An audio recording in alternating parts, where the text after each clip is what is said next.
backyard machine shop. Well, tonight we're going to do another shop status video, and got a few things to cover. There's a couple of things that we kind of left off the last time, and I want to cover those, and a couple of new things coming into the shop. So if you'll hold on, let me get some things set up, and we'll get at it. Okay, everyone. In the last shop status, I covered a few of the items that I picked up at Arnfest, and a few items I didn't cover. I had actually shot a segment on covering this Cincinnati dividing head, or what I believe to be a Cincinnati dividing head. There's no markings on it, but everything, if you look at the photos, it matches up. So I'm assuming it's a Cincinnati dividing head. Well, this dividing head was given to me by Ryan Washala, and Ryan has a YouTube channel. It's IL Gopher, or IL Gopher, and on his channel he does some machine restoration, repairs, and some machining. So if you have an opportunity, if you haven't yet, go by and check out Ryan's channel, give him some support. Well, on this dividing head, I don't know if you've checked out my series or my video on making some indexing plates for Keith Rucker. Those indexing plates were kind of small compared to what this one is, and this one is a double indexing plate. It has a series of holes on the outside and a series of holes on the inside. And if I'm correct, I believe there were 4 plates like this that came with this dividing head. So eventually I'm going to look for those plates, or either I'll make them. So maybe I can make another video covering making this type of plate. Everything seems to work good on it. Right now I don't have it locked down, but it travels nice. Everything is smooth. It's got in here it's got the pin for doing, indexing, and it's a 40-to-1 head, and it looks in great shape. So look forward to using it in some videos, maybe in one of the Kearney and Trekkers. It work out great. So thank you, Ryan. I appreciate it. I'll get some use out of it.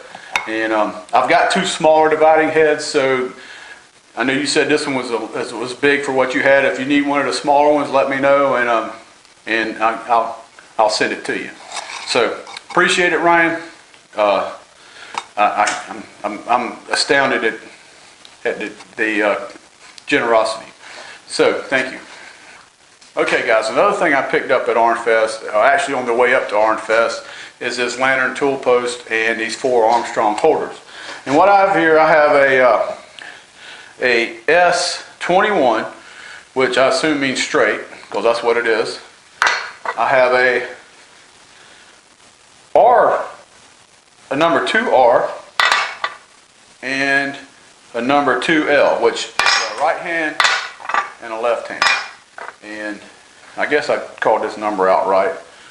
It's a TPS, so tool post straight. Also have a part number here of a 83675, which is an Armstrong knurling tool.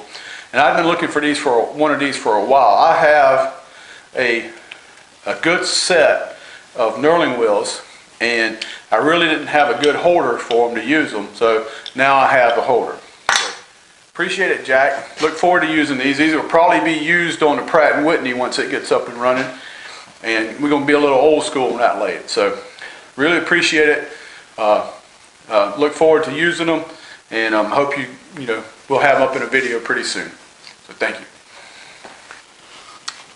Alright, guys, a little shop update here. I know I gave a shop tour a while back. Showed the machines I had in here in the shop. And here's the one I just moved. I moved this the same time I moved into the Kearney Trekker the other day. This is my Royceford 21-inch, what a lot of people refer to as a camelback drill press. I haven't got it wired up yet. I shot some video of it in one of my earlier videos of it running. So look forward to getting it back up and running. I got to change out a plug and maybe pull some wire. But she's ready to go. Now it's in the shop, and look forward to some future videos. Okay, guys, I got you over here in my storage corner. Now, I used to have this in what I call the office, and over the years I've always fought with organization. I got a couple of cabinets here, and but they're all full of bolts and screws. One of the biggest things that I fight with about organization is drill bits.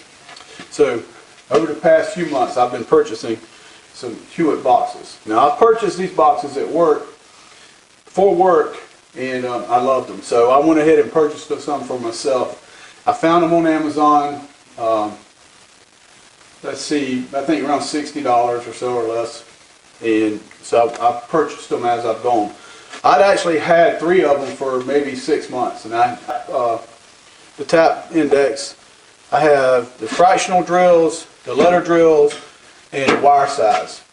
Now I just looked through all these, and there's probably 3 drawers that, or 3 slots that doesn't have anything in it.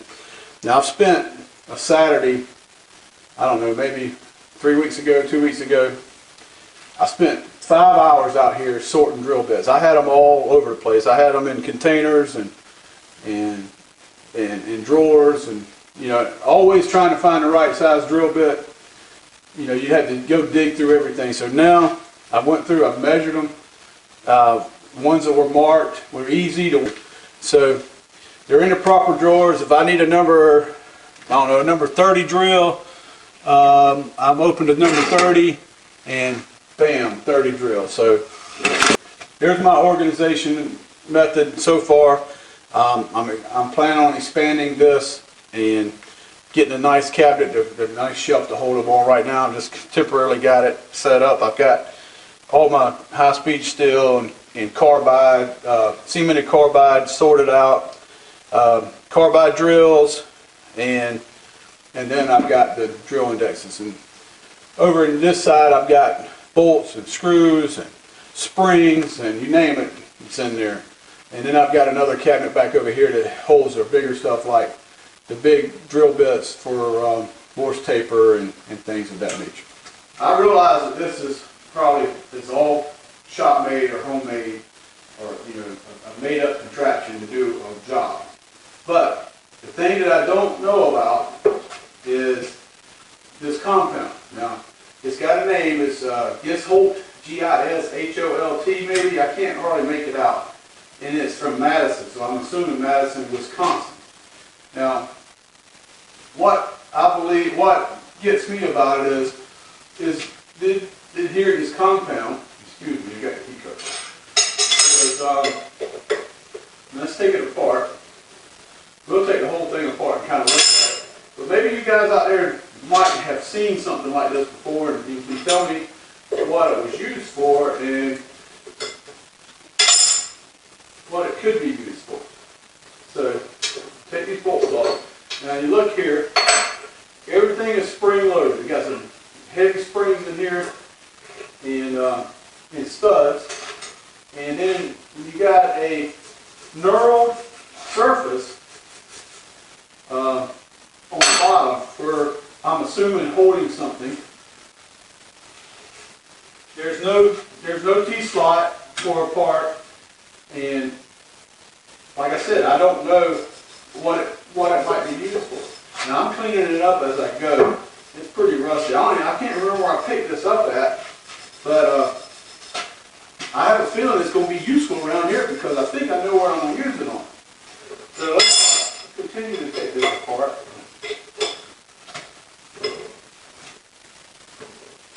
Okay, put that screw out. And maybe we can get this one. There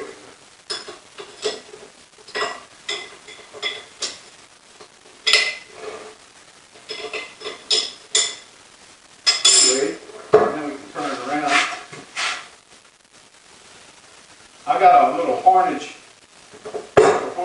lathe that needs a compound. Now this is actually an old turret lathe, and the turret's messed up on it, and I really don't want a turret lathe.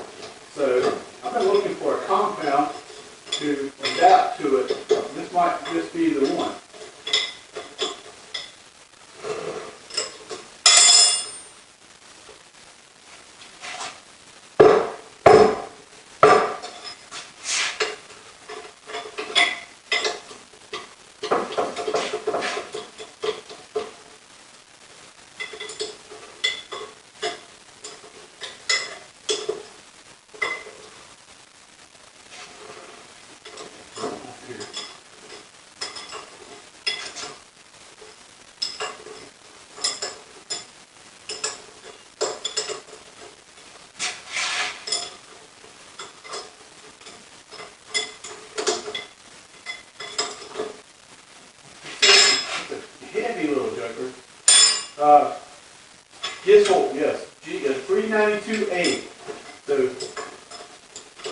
I've never seen anything like it.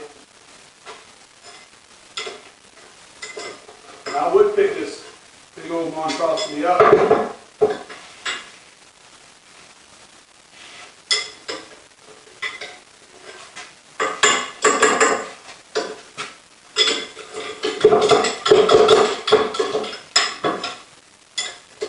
And it's well built. I mean, even this.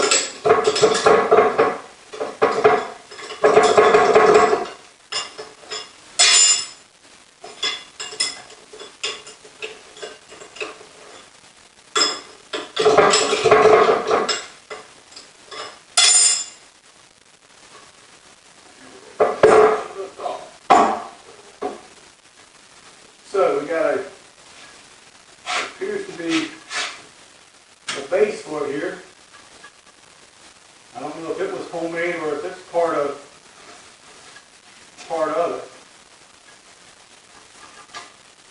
But you can see it's a nice little compound. It's froze up now, but if you look, there's the serrated portion of it I was talking about, and the springs going like this, and this was like a really heavy spring. So anybody out there knows what this was used for, or what type of a headstock this or compound this is. And we got some more letters along the side here. It's an AT-109. Like it's got H and L, maybe that's the owner that had type. It's got a nice graduated protractor on it. And so what I'm going to do is I'm going to drop this in some cleaning solvent. We're going to get it cleaned up and take it apart and get it working. And we'll come back and look at it later. So if anybody out there knows anything about it, let me know, and we'll share that. Guys, that's about it for the shop status number 2. Remember, I got 2 series going on right now. I got the Pratt & Whitney lathe restoration. If you hadn't checked it out, please do. I've also started a little work on the new hernia Trekker 2CH I have in the shop. Currently, we had the motor tore out of it, and tore apart. I've ordered bearings, and they've arrived. I've got a little bit of work to do to the motor starter. I hope to show you some video on that and get them coming out. So if you haven't watched the first video in the 2CH series, go look at it. If you haven't caught up on the Pratt & Whitney video, go check it out. Always looking for feedback. Appreciate the comments. Thank you to all my new subscribers, and thank you to all my older subscribers. And until next time from the Backyard Machine Shop, so long. Alright guys, when the last video, or the last shop status video, I covered a few of the things that I picked up at Arnfest. Well, there's a lot more stuff that I picked up. I didn't cover it in that video. This actually I had made a segment on, and somehow forgot. So I wanted to get this out and let you see it. Well, this was given to me by Ryan Wilquist. Oh.